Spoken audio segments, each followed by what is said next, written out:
Sir ಏನೋ ಕವನ ಬರೀತಿದ್ದೀನಿ sir ಅಂತಂದೆ. ಅವಾಗ ನಾನು ಕವನ ಬರೆದು ಫಸ್ಟ್ ಕವನ ಬರೆದಿದ್ದು ನನ್ನ ಮಗಳ ಮೇಲೆ. ಅದು ನೋಡ್ಬಿಟ್ಟೆ ಚೆನ್ನಾಗಿದೆ ಕಣ ನೀನು ಬರಿ ಅಂತ ಹೇಳ್ತಾರೆ ಅವರು. ಅದ್ರಲ್ಲಿ ಒಂದು ಸಾಲು ಸರ್ ನಿಮ್ಗೆ ಹೇಳೋಕ್ಕೆ ಇಷ್ಟಪಡ್ತೀನಿ. ನಿನ್ನ ಸರಿ ತಪ್ಪುಗಳನ್ನು ತಿದ್ದುವ ಯೋಗ್ಯತೆ ನನಗಿಲ್ಲ. ನಿನ್ನ ಸರಿ ತಪ್ಪುಗಳನ್ನು ತಿದ್ದುವ ಯೋಗ್ಯತೆ ನನಗಿಲ್ಲ. ಯಾಕೆಂದರೆ ಇದುವರೆಗೂ ನನ್ನ ತಪ್ಪುಗಳನ್ನು ನಾನೇ ತಿದ್ದಿಕೊಳ್ಳಲಾಗಿಲ್ಲ. ಅಂದರೆ ಬೇರೆಯವ್ರು ನಮ್ಮ ತಪ್ಪನ್ನು ಮೊದಲು ನಾವು ತಿದ್ಕೋಬೇಕು ಅನ್ನೋ ರೀತಿ ಕವನ ಬರೀತಿರ್ತೀರಿ. ಆಗ ರಂಗನಾಥ್ ಸರ್ ನಿಮಗೆ ಈ ರೀತಿ ಮಾಡಬೇಕು ಅಂತಾರೆ. ರಂಗನಾಥ್ ಸರ್ ಒಂದಷ್ಟು ಪುಸ್ತಕಗಳನ್ನು ಬರೆದಿದ್ದಾರೆ, ಅದ್ರ ಬಗ್ಗೆ ನಿಮ್ಗೆ ಗೊತ್ತಿತ್ತಾ? ಬರೆದಿದ್ದಾರೆ ರಂಗನಾಥ್ ಸರ್ ಬರೆದಿದ್ದಾರೆ. ಅವರು ಒಳ್ಳೆ ಕವಿನೇ.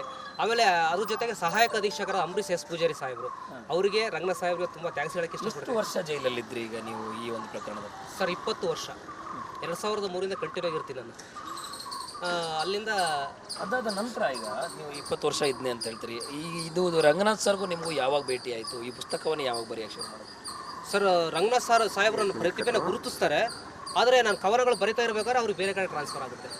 ಅವ್ರು ಟ್ರಾನ್ಸ್ಫರ್ ಆದಾಗ ಆ ಜಾಗಕ್ಕೆ ಸಹಾಯಕ ಅಧೀಕ್ಷಕರು ಬರ್ತಾರೆ, ಅಂಬರೀಶ್ ಎಸ್ ಪೂಜಾರಿ ಸಾಹೇಬ್ರು ಅಂತ. ಅವ್ರದ್ದೊಂದು ಕವನ ಸಂಕಲನ. ಆ ಕವನ ಸಂಕಲನ ನೋಡ್ಬಿಟ್ಟು ನನಗೆ ನಾನೊಂದು ಕವನ ಸಂಕಲನ ಬರಿಬಹುದಲ್ವ ಅಂತ ನೋಡಿದಾಗ ಅವರು ನನಗೆ ಪ್ರೋತ್ಸಾಹ ಕೊಡ್ತಾರೆ. ಬರೆಯೋ ನೀನು. ಅವರು ಕವಿನೇ, ಅಂಬರೀಶ್ ಎಸ್ ಪೂಜಾರಿ ಸಾಹೇಬರು ಕವಿನೇ. ಅವರು ನನಗೆ ಪ್ರೋತ್ಸಾಹ ಕೊಟ್ಟಾಗ ನಾನು ಈ ಕವನ ಸಂಕಲನ ಬರಿತೀನಿ ಸರ್. ಅದಕ್ಕೆ ಅವರಿಬ್ಬರಿಗೂ ನಾನು ತುಂಬ ಥ್ಯಾಂಕ್ಸ್ ಹೇಳ್ತೀನಿ.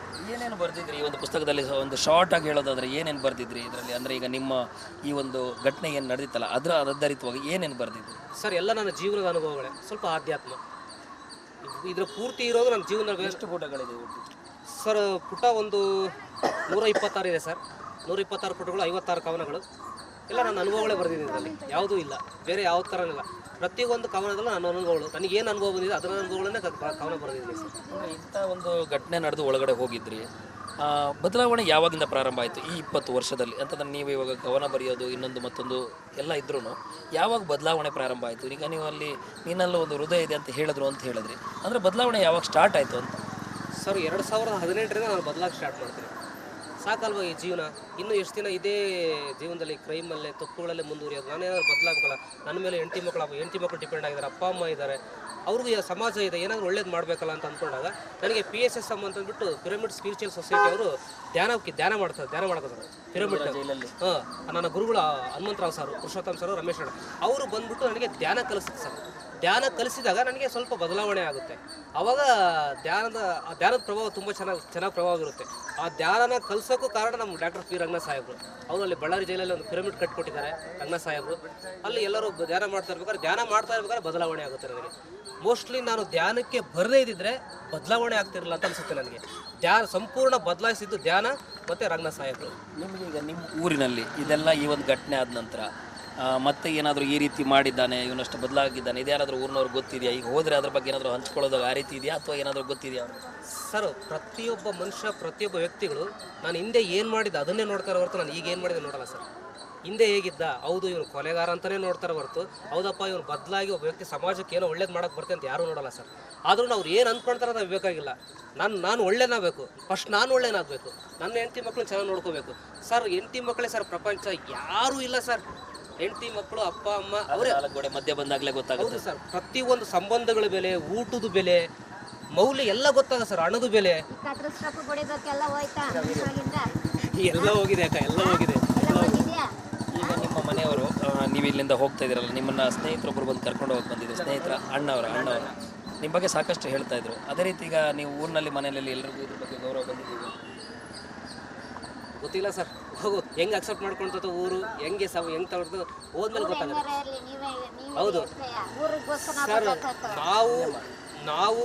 ಸರ್. ನಾವು ಪ್ರೀತಿ ಕೊಟ್ಟರೆ ಇದ್ರ ಜನ ಪ್ರೀತಿ ಕೊಡ್ತಾರಲ್ಲ ಸರ್. ನಾನೇ ಪ್ರೀತಿ ಕೊಡ್ಲಿಲ್ಲ ಅವ್ರೇನು ಸರ್ ಪ್ರೀತಿ ಕೊಡ್ತಾರೆ ನನಗೆ? ನಾನು ಪ್ರೀತಿ ಕೊಡೋದು ಕಲ್ತ್ಕೋಬೇಕು.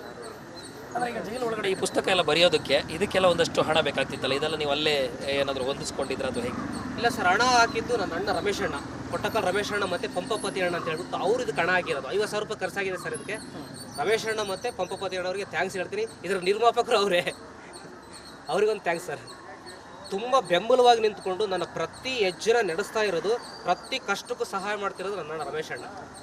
ಇದು ತುರುವನೂರು ಸಿದ್ದಾರೂಢ ಅವರ ಮಾತು. ಈಗಾಗಲೇ ಅವರು ಏನು ಆ ಒಂದು ಜೈಲಿನಲ್ಲಿ ತಮ್ಮ ಅನುಭವಗಳನ್ನು ಅಂತಂದರೆ ಜೈಲು ಒಳಗಡೆ ಇದ್ದಾಗ ಒಂದಷ್ಟು ಬದಲಾವಣೆಗಳನ್ನು ಏನಾಗಿತ್ತು ಅದೇ ಒಂದು ರೀತಿಯಲ್ಲಿ ಅವರೀಗ ನೋಡ್ತಾ ಇರೋ ದೃಶ್ಯದಲ್ಲಿ ಮರಣದಂಡ ಶಿಕ್ಷೆಗೆ ಗುರಿಯಾಗಿದ್ದ ಕೈದಿ ಬರೆದ ಅದ್ಭುತ ಸಾಲುಗಳು ಅಂತ ಹೇಳಿ ಏನು ಅವರೇ ಆ ಒಂದು ಬುಕ್ಗೆ ಒಂದು ಹೆಡ್ಲೈನ್ಸನ್ನು ಕೊಟ್ಟಿದ್ದಾರೆ, ಅದ್ಭುತವಾದ ಹೆಡ್ಲೈನ್ಸ್ ಕೊಟ್ಟಿದ್ದಾರೆ, ಕೊಲೆಗಾರನ ಪ್ರೇಮದ ಸಾಲುಗಳು ಅಂಥೇಳಿ.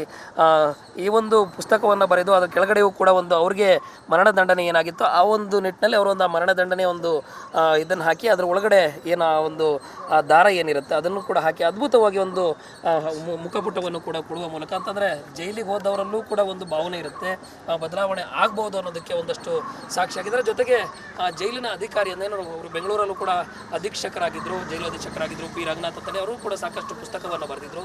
ಅವರು ನನ್ನ ಬದಲಾವಣೆಗೆ ಒಂದಷ್ಟು ಮುನ್ನುಡಿ ಅಂತ ಹೇಳುವ ಮಾತನ್ನು ಕೂಡ ಈಗ ಸಿದ್ದಾರೂಢ ಹೇಳ್ತಾ ಇದ್ದು ಮುಂದಿನ ಭವಿಷ್ಯತ್ತೂ ಕೂಡ ಒಳ್ಳೆಯದಾಗಲಿ ಅಂತ ರಿಪಬ್ಲಿಕ್ ಕನ್ನಡ ಕೂಡ ಹೇಳುತ್ತೆ. ಇದು ಏನು ಪರಪ್ಪನಗರದ ಜೈಲಿನಿಂದ ಇವತ್ತು ಬಿಡುಗಡೆ ಆಗಿರೋ ಒಂದೊಂದು ಕೈದಿಗಳದ್ದು ಒಂದೊಂದು ರೀತಿ, ಅದರಲ್ಲಿ ಸಿದ್ದಾರೂಢರದ್ದು ಒಂದೊಂದಷ್ಟು ಡಿಫರೆಂಟ್ ಅನ್ನೋ ಮಾತನ್ನು ಕೂಡ ಹೇಳ್ತಾ ಇರೋದು. ಕ್ಯಾಮ್ರಾ ಪರ್ಸನ್ ತಾಜ್ ಜೊತೆ ನಾನು ನವೀನ್ ಚಂದ್ರ ಶೆಟ್ಟಿ, ರಿಪಬ್ಲಿಕ್ ಕನ್ನಡ, ಪರಪ್ಪನಗರ.